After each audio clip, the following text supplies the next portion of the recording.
Amanda, the party leaders say they'll be watching tomorrow night's election results with family and friends. And with the Conservatives closing the gap on the Liberals, as the polls suggest, it should be an interesting night for everyone. New Brunswick is facing a $12 billion debt. Bruce Dugan says the bear has been seen on the outskirts of the property over the last few weeks, and an attempt had been made to live trap it.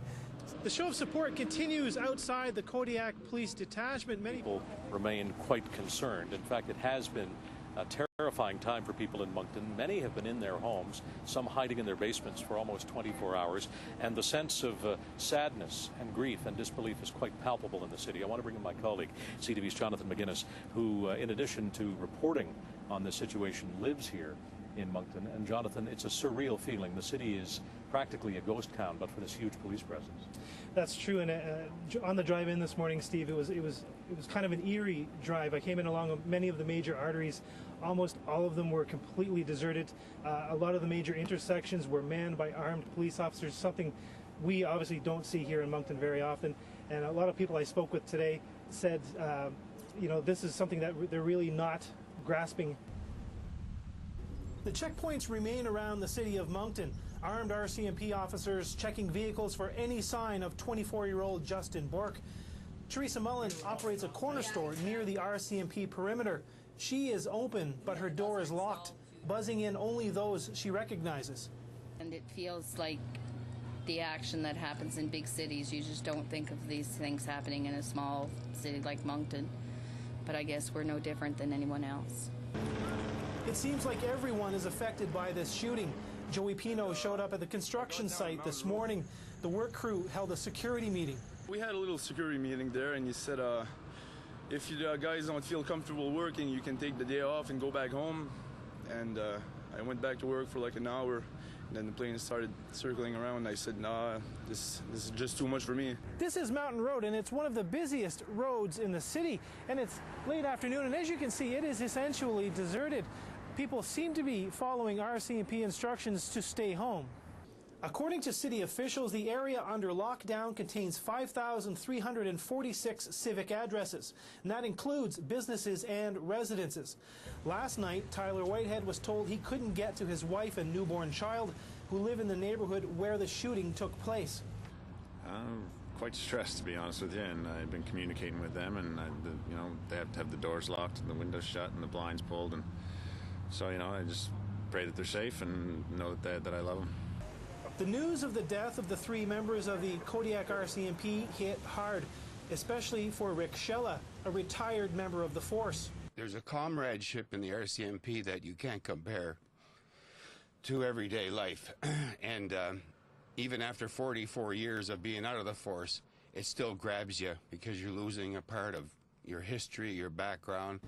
A sentiment being felt not only in this community, but across the country.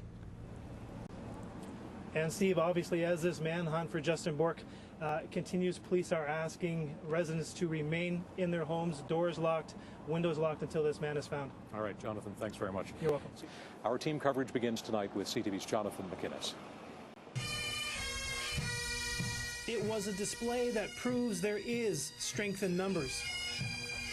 Steve, what a show of respect from law enforcement and the general public outside the Moncton Coliseum. Then the touching service inside, attended by 6,000 fellow officers, was a fitting tribute to these three fallen members of the RCMP. Steve?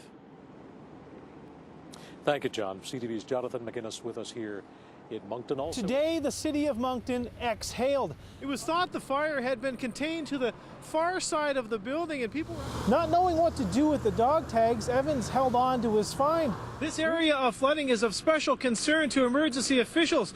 This is the only road in and out of a small subdivision near the University of Moncton, and as you can see, it's impassable. Come on, Cosmo. It's not uncommon for a dog or a cat to go missing. But what do you do when your pet parrot takes off?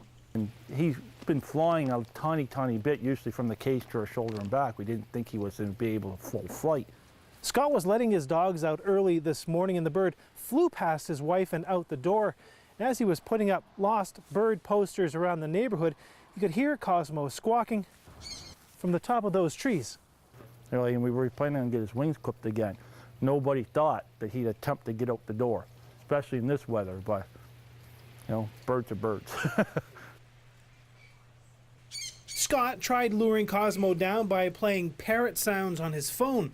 He's called the SPCA for help and even reached out to a tree trimming company. He's at least 60 feet up there, and I'm not climbing up that high to try to get him. Susan Whiteway runs Chirpindale's Pet Supply Store. She works a lot with birds. She has a couple of tips to help corral the sun conure parrot. They tend to fly at a horizontal angle as opposed to coming down.